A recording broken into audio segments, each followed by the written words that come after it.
Good morning, class, and welcome to our continuing lectures on climate dynamics, climate variability, and climate monitoring.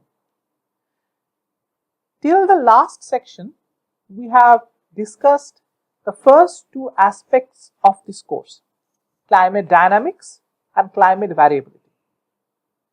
We had covered various climatological parameters, how those parameters show variability in both the temporal scale and the spatial scales.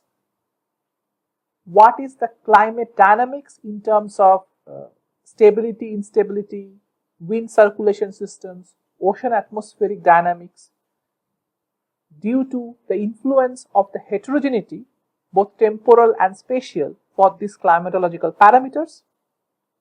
We also looked at anthropogenic variability due to things like forcings like CO2, water vapor, and feedbacks like water vapor, and how those forcings and feedback can lead to consistent change and trends in the temperature due to perturbations in the energy balance. In the last section, we will discuss methods of measuring these various climatological parameters. So, climate monitoring will be the part that we will be covering over the next few weeks.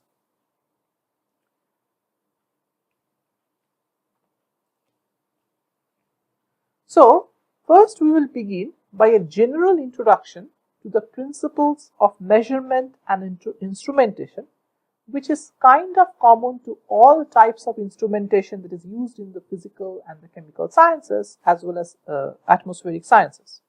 Though we will focus more on the ideas that are relevant to climatology and meteorology. First, we will define what is an instrument. An instrument is a physical device or system that is used to measure or monitor a physical variable of interest. I hope that is quite clear. You are creating a system, engineering a system that helps us to measure or monitor a physical variable of interest. Here, measure and monitor kind of means two different things. There is a subtle difference between them. So, for example, a thermometer measures the temperature when you put it in contact with a body or a water bath or something like that. Monitoring is something that is extra. It is continuously measuring the physical variable of interest and checking if that physical variable of interest is within a certain expected range or not.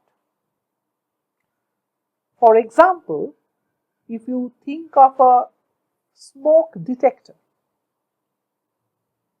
it is monitoring the presence or absence of smoke in the ambient air continuously and creating an alarm when the extent of smoke it is measuring reaches a critical threshold.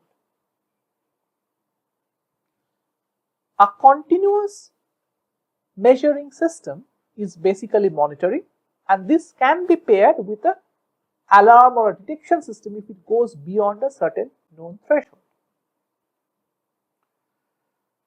Such instruments can be as simple as a liquid in glass thermometer, a mercury thermometer of the old days, which is more or less obsolete nowadays, or as complex as a remote sensing weather satellite based instrumentation systems. And we will go over the both ranges during these few lectures.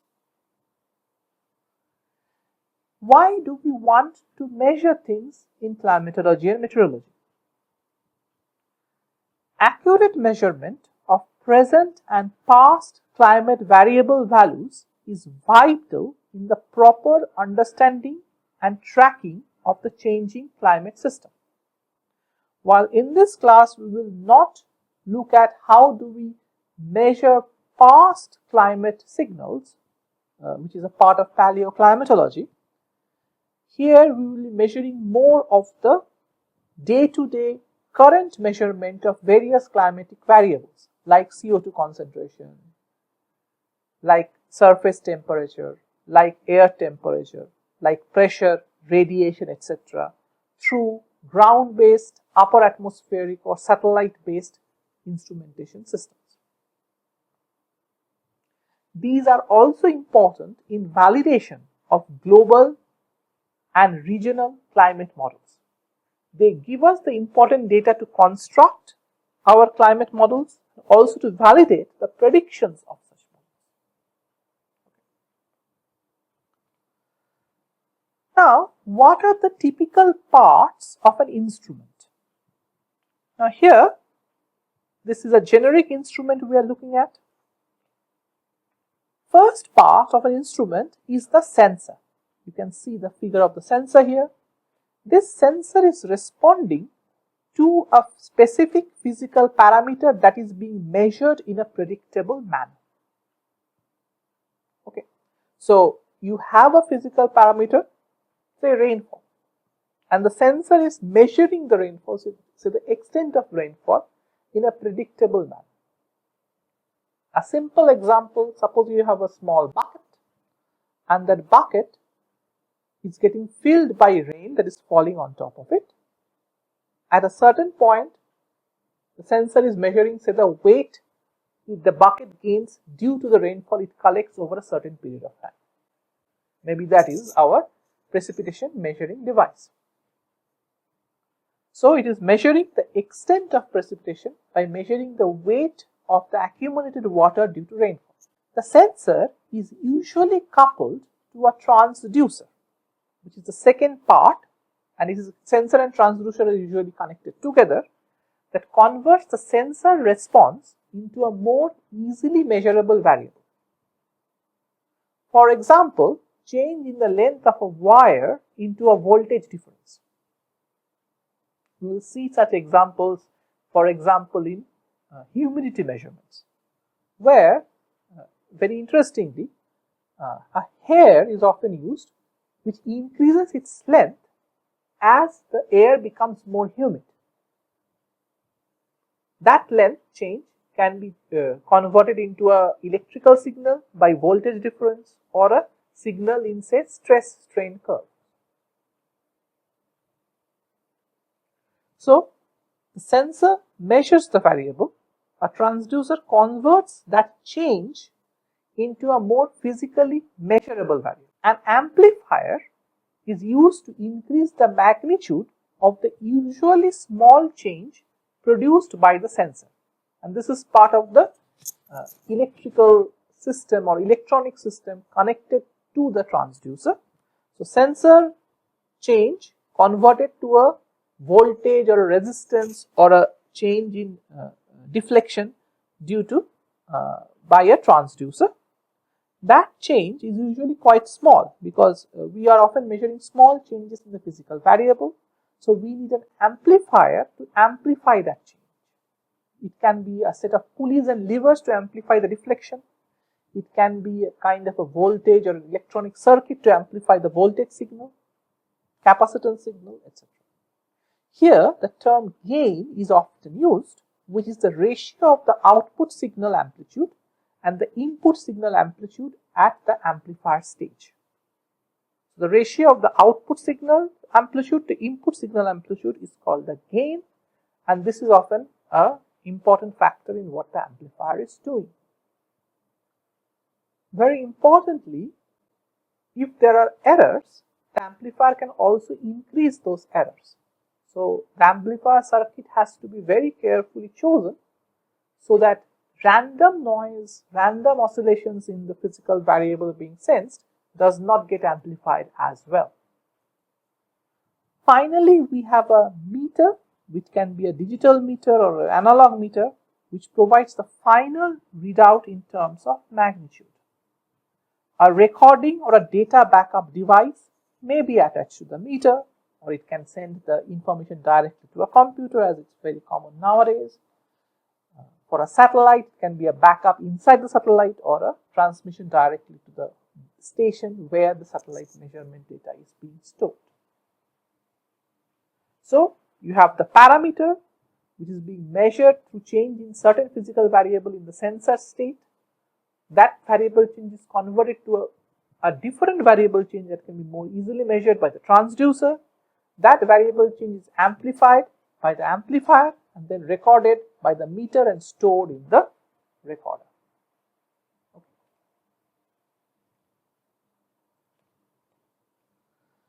Now, what makes a good instrument depends on how do we answer a set of questions. For example, how large is the actual response due to the change in the physical variable value? So, the physical variable value changes by a certain amount. The actual response being recorded by the meter, how large is the actual response to that? So, a high resolution instrument can detect very small changes in physical variable value because its response is quite large even for small changes. The second important question is, how quickly does the instrument respond to change in the physical variable value? If the variable value changes, what is the time it takes for the sensor and the instrument as a whole to respond to that change and show a concomitant change to the same magnitude? This is very important because if we are doing a variable which is changing very rapidly with temporal time, then if the instrument response is slow, that temporal rate of change will not be measured accurately by that instrument. How reliable are the readings? Are the measurements actually correct or not? Or if they are, how close it is to the expected value, actual value of the measured parameter? And over what range of values does the instrument give reliable readings? This is also very important. So, if you think of a simple weight measure, say a simple weighing balance may have a range of say 30 kgs to 100 kgs. If you are putting on a weight that is 1000 kgs, it won't measuring it effectively at all. Or if you are putting it on a weight of 10 kgs, it won't be able to measure that. So, the range of values that the instrument gives reliable readings for is also very important. So, we will discuss these points in terms of certain characteristics which define the instrument response. The first is dynamic range. It is the range between the least and the greatest value of the parameter that can be measured by the instrument. So, it is usually given as a ratio. Okay. Dynamic range is usually expressed as a ratio between the largest and the smallest values that the instrument can measure. So, suppose you have a pressure sensor. It's easy to understand that, and it can measure up to say from 0.1 atmospheres to 10 atmospheres. Okay. So, its dynamic range is the highest value 10 at the top and the smallest value 0.1 at the bottom 100. Okay. So, it gives you the range between the highest value it can measure reliably and the least value it can measure reliably. Another important quantity in this context is the full scale range, which is the greatest value of the parameter that the instrument can detect. So, in this case, the full scale range is 10 atmospheres. So, you are given 2 points, the dynamic range of the instrument, which is 100, and the full scale range, which is 10 atmospheres.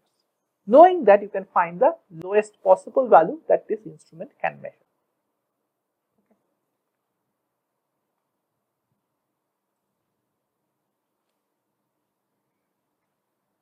The second important variable that is characterizing an instrument response is its resolution, called the instrument resolution. It is the smallest change in a parameter value that is measurable by the instrument.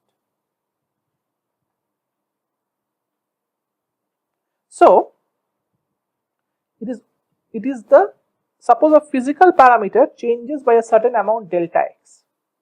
What is the lowest value of delta x change for which the instrument sensor will also, sensor variable will also change, and that can be detected through this transducer amplifier circuit. It is often quoted as a percentage of full scale range. So if the pressure measuring device has a full scale range of 100 kilopascals, and if the resolution is given as 0.1% of full scale range, 0.1% of Fs, then its resolution is 0.1% of 100 kilopascals or 0.1 kilopascals. Any change below 0.1 kilopascals will not be detected, and it is wrong to record the measurements of such an instrument at values of resolution less than its resolution. So it can only goes like say 50 kilopascals, 50.1 kilopascals, 50.2 kilopascals, etc.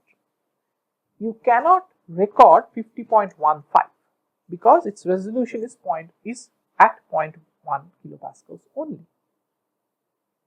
Okay, that is the resolution. Of course, an instrument with high resolution will detect a much lower amount of change than an instrument with coarse resolution. The third important characteristic is instrument response time. It is a measure of how long the instrument takes to respond by a required amount. This required amount is set to a sudden change in the parameter variable value being sensed.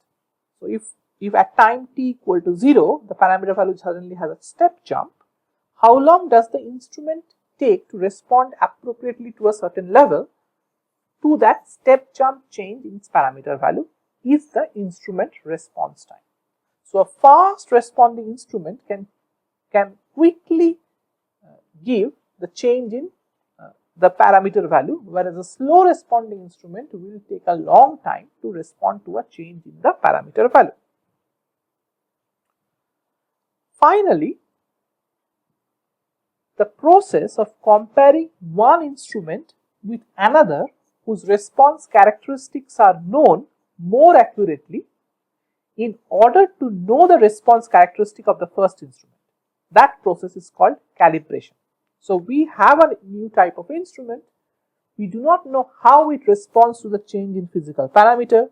We bring in a more well-established instrument whose responses to changes in physical parameter are well known, and then we use the two instruments in parallel to measure the same physical variable changes and see how the first instrument responds and compare it to how the second instrument responds. And this process helps us to evaluate the response of our first instrument, what we are interested in, and quantify it. And this process is called instrument calibration. The more accurate second instrument is called the calibration standard, and the value of this second instrument is giving is taken to be approximately the same value as that of the physical variable itself. So it has to be a more accurate, better quality, more sensitive instrument than the first instrument. Another important parameter is instrument sensitivity, and this is related to the instrument response. This is defined as the change in output from the complete instrument, the sensor, transducer, amplifier all together, change in output from the complete instrument in response to a unit change in the sensed parameter value. Suppose the sensed parameter value is the temperature, and the temperature changes by 1 Kelvin, be from 100 kelvins to 101 Kelvin. What is the corresponding change in the instrument output? That is, and plotting that looks at the sensitivity of the instrument due to changes in the physical parameter. If Y is the instrument output and X is the original sensed parameter variable, then sensitivity is the change in Y for unit change in X. So how much did the output reading change? Output reading can be a voltage signal, for example. So people who may get confused here, an instrument does not give the actual physical parameter variable as output reading. it is giving something else. It's a voltage signal, a voltage resistance, a change in the pointer displacement, etc. What we are doing is to trying to characterize this response and connect it with the change in the physical variable. Okay. The first way to do is through calibration, and this is a part of the calibration process itself. Here we are saying the calibration helps us to record the change in the output reading of the standard instrument with the change in output reading of this instrument, and the standard instrument has already, we know the correlation, so we can evaluate that this response of our preferred, of our new instrument is correlated to this much change in the physical parameter value. And then we can do the ratio, the change in the physical parameter value by change in the instrument response, delta y by delta x, or at the limit dy dx, the gradient. And here delta x is the change in the physical parameter value. But how do we know how the physical parameter value is changing? Here the output of the calibration instrument itself becomes the default value change in the physical parameter. If the calibration instrument is saying that the temperature has changed from 100 kelvins to 101 kelvins, then we use that value to record the sensitivity of our instrument. The sensed parameter value cannot be directly measured. Hence, the output Y0 obtained from the highly accurate instrument with known output characteristics, the calibration standard, is used as a stand-in for X. If the change in the instrument output per unit change in the parameter value remains the same throughout its dynamic range, then the instrument has a linear response. That is, the gradient dy dx has a single unique value, and this has been shown in the right hand top figure. So this is the test instrument response. This is the standard or calibration standard instrument response. We see that all our points of what is our instrument response versus the standard instrument response fall more or less around a straight line. So the gradient delta y by delta x or dy by dx is constant even at the lower end of the scale to the higher end of the scale. This is called a linear response. If, however, the instrument output changes on the magnitude of the measured parameter, so the instrument output, how much is coming out of, what is the output signal, that depends on where in the entire scale range we are. Say at lower values, we have a different dy dx. At higher values, we have a different dy dx. And this is shown in this plot here. This is kind of a parabolic curve where you are getting higher response near the full scale end of the range and lower response near the bottom scale end of the range. Okay. So this becomes a non-linear response because dy dx is a function of x also. We will see both linear response systems and non-linear response systems as we continue our discussions in later weeks.